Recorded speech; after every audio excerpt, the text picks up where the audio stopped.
निगम चुनावों से पहले आरोप प्रत्यारोप का दौर जारी है।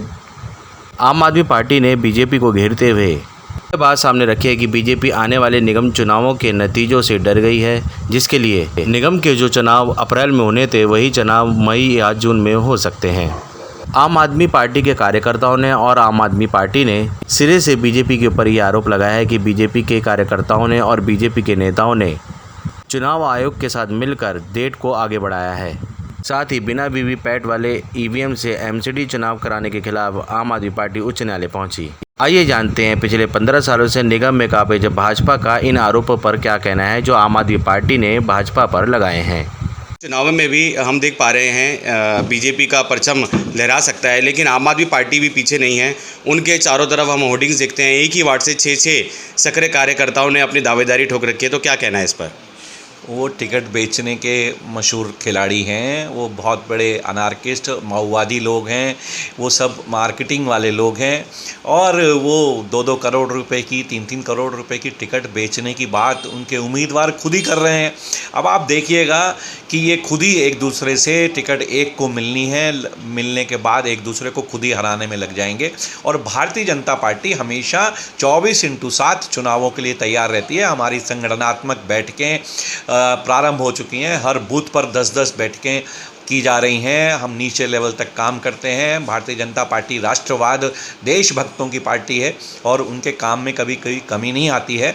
और इनके लोग तो देश में पंजाब में भी, जैसे कुमार विश्वास ने बयान दिया कि किस प्रकार से पंजाब को खालिस्तानियों के हाथ बेचना चाहते हैं, उनसे फंडिंग कराते हैं और इनका कोई देश से बांटो देश को, टुकड़े टुकड़े गैंग, उन सब लोगों से इनके रिश्ते हैं। भारतीय जनता पार्टी का परचम इस बार भी निगम के चुनावों में आते वक्त आप देखेंगे आने वाले समय में कि फिर से लहराएगा और भारतीय जनता पार्टी ही निगम में सरकार बनाएगी। सर, वीवीपैट को लेकर भी एक इन्होंने माहौल क्रिएट कर दिया है कि वीवीपैट द्वारा अब चुनाव नहीं होंगे निगम में, तो उसको लेकर क्या कहना है सर आपका? ये संविधान में इनकी आस्था नहीं है।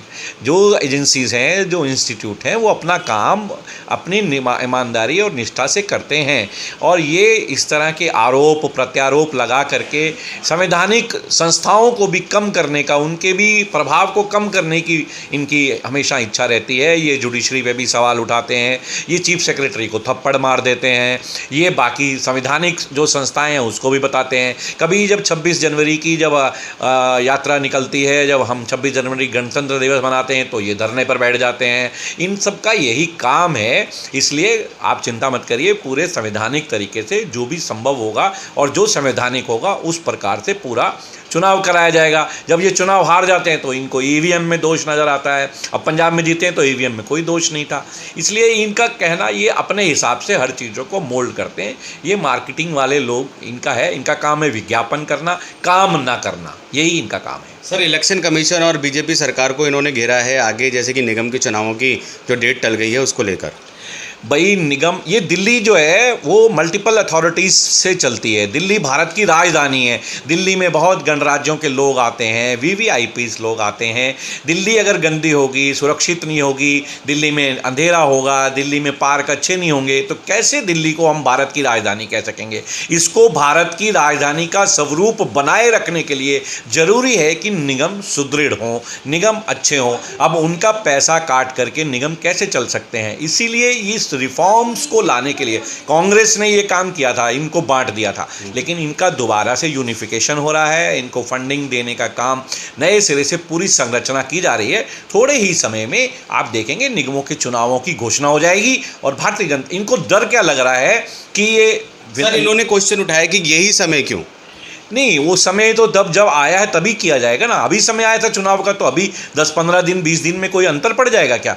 अभी आप ये देखिए, ये इनको निराशा खुद हो रही है कि जिस तरह से इन्होंने दिल्ली में शराब की दुकानें खोली हैं। इनको निराशा हो रही है, आंगनवाड़ी की वर्कर्स जो हैं काम कर रही हैं, वहाँ पे आंदोलन कर रही हैं। इनको समस्या ये हो रही है कि किस प्रकार से दिल्ली का बुरा हाल होता जा रहा है प्रदूषण से। उससे इन्होंने कोई स्कूल बनाया नहीं, इन्होंने कोई अस्पताल खोला नहीं, किसी प्रकार का कोई काम किया नहीं, कोई पुल का निर्माण इन्होंने नहीं किया, किसी प्रकार के कोई काम नहीं किए। कोरोना काल में तो खुद ही बहाने लगा करके अब कि हमें कोरोना हो गया, ये भाग गए थे। लेकिन वहीं भारतीय जनता पार्टी के पार्षद और नेता राशन बांट रहे थे, दवाइयाँ बांट रहे थे, मास्क बांट रहे थे, सैनिटाइज़र बांट रहे थे, बाहर जाने वाले लोगों को चप्पलें बांट रहे थे।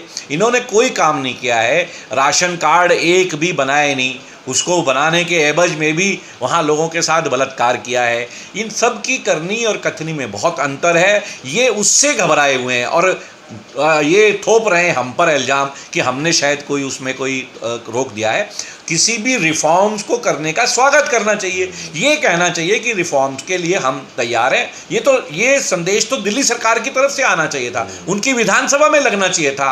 अभी आप उनके लगता है कि इसको रिफॉर्म किया जाए, उन्होंने हमारा पैसा रोका है, 13,000 करोड़ रुपए रोका है। अभी झुग्गियों में आग लग गई तो 25,000 रुपये दिए हैं एक को मरने वाले को, और 9 करोड़ रुपए का स्विमिंग पूल अपने घर में बना रहे जिसमें डुबकी लगाएंगे, उसमें ये तैरेंगे, उसमें ये नहाएंगे। ये इस तरह की सोच रखने वाले लोग हैं।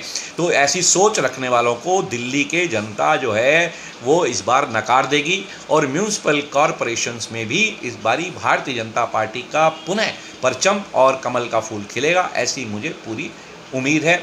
अभी ये दिल्ली सरकार के जो अस्पताल हैं, ये जो हेल्थ का सेक्टर है, उसको स्टेट गवर्नमेंट को काम करना होता है, लेकिन वो उस पर काम नहीं करते। हमारे नज़दीक में यहाँ जनकपुरी सुपर स्पेशलिटी हॉस्पिटल है जो पूरी तरह से चलता ही नहीं है, उसमें कोई वो फैसिलिटीज़ नहीं है, उसमें कोई भी इमरजेंसी नहीं है कि, और वहाँ पे और ब्लैक लिस्टेड लोगों को MRIs करने का, स्कैन करने का वो ठेका दिया गया है जो कि ब्लैक लिस्टेड था।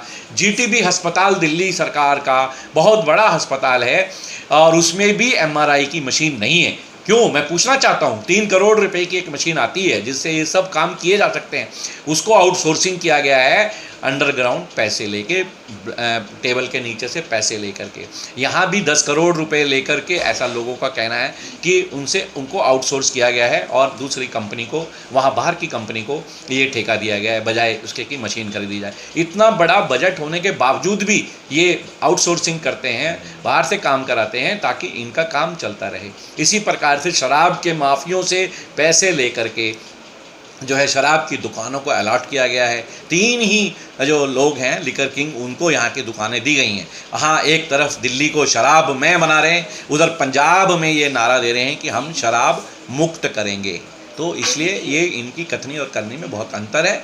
ये उसी तरह से एक बार फेल होंगे। इसी प्रकार से दिल्ली की जनता इनको ठोकर मारेगी और दिल्ली की जनता भारतीय जनता पार्टी को चुनेगी। धन्यवाद सर।